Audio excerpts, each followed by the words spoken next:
boleh atau tidak awareness bagi orang yang ada isu mental health dia pulih sendiri melalui kesedaran yang dia sendiri cari dan rawat.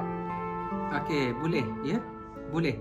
So sebenarnya masalah kesihatan mental ni dia ada berbagai peringkat-peringkat ya. Sebab itu secara jujurnya bagi orang yang awal-awal ada masalah kesihatan mental yang peringkat awal tu, kalau jumpa saya dan jumpa terapis yang saya latih itu, mereka boleh sembuh dengan cepat. Mereka boleh sembuh dengan mudah. Untuk peringkat awal-awal. Sebab itu pencegahan sangat penting. Kita tahu, kita tukar pemikiran dia dan ubah pola pemikiran dia. Tetapi jika masalah kesihatan dan mereka ini tak perlu rawatan ubatan. Dan ada banyak rawatan-rawatan selain daripada ubat-ubatan untuk memulihkan. Tetapi jika masalah itu dah makin kuat dan makin serius ataupun sederhana serius, maksudnya chemical dalam otak dia telah berubah, depression, hallucination, delusion, dan dia pergi kepada biological dia, tangan dia bergetar, dada dia berdebar dan sebagainya. Maksudnya ada chemical yang tak diperlukan dalam otak dan dia pun dah tak boleh berfikir banyak rasional. Waktu ini kita tahu limitasi dia. Akrab, kaunselor, psikologis tahu limit dia, maka kita akan pergi hantar dia kepada psikiatris untuk dapatkan rawatan ubat-ubat. Dan siapa-siapa yang ada diagnos psikiatris untuk ambil ubat rawatan perubatan, dia kena ambil ubat ikut jadual. Dia kena ikut ubat itu betul-betul, kerana untuk betulkan chemical dalam pemikiran dia supaya stabil. Dan jangan skip ubat. Kita kena makan ubat. Sebab apa? Bila kita makan ubat, delusion, hallucination, tangan kita yang menggeletar, jantung berdebar, ketakutan yang melampau, kerisauan yang tak rasional itu akan dapat dikurangkan. Maka kita akan dapat lalui hidup yang akan stabil. Ini penting sebab kita nak jadi mak ayah yang baik, kena makan ubat untuk kawal emosi, pemikiran. Kalau kita bekerja, kita kena ambil ubat. Ini kalau mood swing, kejap marah, kejap sedih, kejap menangis, kejap nampak itu, kejap nampak ini. Macam mana nak bekerja? Macam mana nak buat kerja dengan baik, nak marah dengan bos? Kan? Nanti orang pun tak suka kita, nanti macam-macam masalah berlaku. Jadi ubat kena ambil. Ubat mesti ambil, ya. Dan doktor sendiri pun akan mengurangkan dos itu, ubat itu secara sedikit demi sedikit berdasarkan perkembangan kita. Tetapi andai kata kita boleh merawat diri kita sendiri, maksudnya kita boleh merawat diri kita sendiri dan kita boleh kontrol simptom tu tanpa perubatan, itu paling bagus. Itu paling bagus. Itu sebenarnya rawatan nombor satu.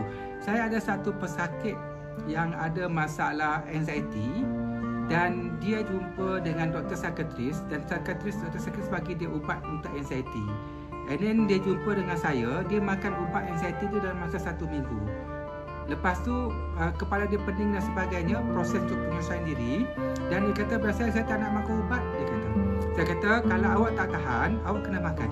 Tapi kalau awak tak tahan, kalau awak boleh tahan dan awak boleh rawat diri awak sendiri dengan pemikiran awak, dengan terapi awak sendiri, dengan lukisan, dengan aktiviti CBT, neo CBT dan sebagainya, maksudnya itu adalah nombor satu. Maksudnya biological dia, sistem imun semula jadi dia yang merawat diri dia, membetulkan chemical otak dia dan sebagainya, itu bagus, itu nombor satu. Tapi kalau tak boleh, dia tetap kena ambil ubat. Maksudnya macam kita demam. Kadang-kadang kita demam, kita rasa demam tu okey, sederhana, kita boleh kontrol, kita hanya makan benda berkhasiat, kita ambil vitamin C, kita senaman, dia hilang. Okey. Tapi kalau demam tu makin teruk, badan kita makin menggetar, berpeluh-peluh dan kita tak boleh bangun, duduk, kita mesti ambil ubat. Kita mesti ambil ubat, antibiotik, bantuan untuk memulihkan kita seketika sampai kita pulih.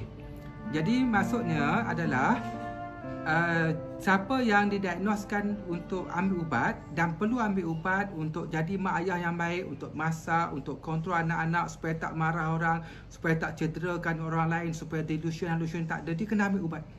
Dia mesti ambil ubat. Kalau tak nanti lagi teruk, lagi bahaya dan boleh cederakan orang, dia kena ambil ubat. Tapi kalau dia rasa dia boleh kawal diri dia, ya, dia kawal diri dia, dia melukis, dia rasa lega, ataupun dia buat journal, dia buat autobiografi, dia buat depresi, dia lega kan. So maksudnya dia boleh pulih tanpa ubat. Itu lagi bagus. Biasanya peringkat-peringkat awal boleh begitu. Okey. Dan satu lagi, kita kena ingat satu benda. Ubat-ubat psikiatris ini dia tidak boleh menyembuh sepenuhnya. Ubat-ubat psikiatris ini dia hanya menghalang simptom-simptom biologikal saja. Macam tangan dia mengeletar, maka dia ambil ubat tu dia lebih stabil. Jantung dia suka berdebar-debar, ya, dia ambil ubat tu jantung dia lebih tenang, ya. Dia banyak delusion, dia banyak hallucination, dia tak boleh kawal diri dia. Dia rasa nak cerita dia ambil ubat tu dia lebih tenang, dia lebih relax, dia lebih cool. Dia rasa badan dia lebih santai walaupun dia mengantuk dan sebagainya. Maksudnya dia hanya merawat simptom-simptom saja. Tapi yang memulihkan sebenarnya untuk mental health ni ialah psikologikal kita, iaitu bagaimana kita ubah pemikiran kita daripada positif kepada negatif. So kita ajar diri kita bagaimana untuk kawal stres, untuk kawal marah, bagaimana kita ubah cara hidup kita supaya lebih ceria, bagaimana kita selesaikan masalah kita, bagaimana kita dapatkan social support daripada keluarga. Itulah yang menyembuhkan kita. Sebab itu rawatan psikiatris dan intervensi psikologi dan kaunseling kena jalan serentak. Sebab kita dah faham chemical daripada otak tu datang daripada cara berfikir. Jadi kalau dia tak ubah cara berfikir dia tak ubah dia punya pemasalah kekusutan pemikiran tu, dia makan ubat nanti chemical keluar juga. Dia makan ubat chemical keluar juga. Sebab tu kalau dia makan ubat chemical kurang, dia ubah pemikiran, dia ubah cara berfikir, dia selesaikan masalah dia lebih tenangkan diri dia, maka ubat tu akan mengurangkan chemical otak dia yang tak diperlukan, dan cara berfikir, cara menyelesaikan masalah untuk berhadapan dengan kehidupan itu akan mengurangkan. Tapi kalau dia boleh buat terapi, positifkan diri dia, sibukkan diri dia dengan benda-benda yang baik, cari benda-benda yang menyeronokkan, membahagiakan, wujudkan balik hormon-hormon gembira dalam diri dia secara semula jadi, itu lebih baik. Tetapi kena dapatkan keadaan yang sebenar pesakit kerana dia lebih tahu keadaan diri dia sendiri. Okey? Sorry lah Roslan, saya ni kalau cakap macam tu saya bersemangat sikit, kadang saya lupa.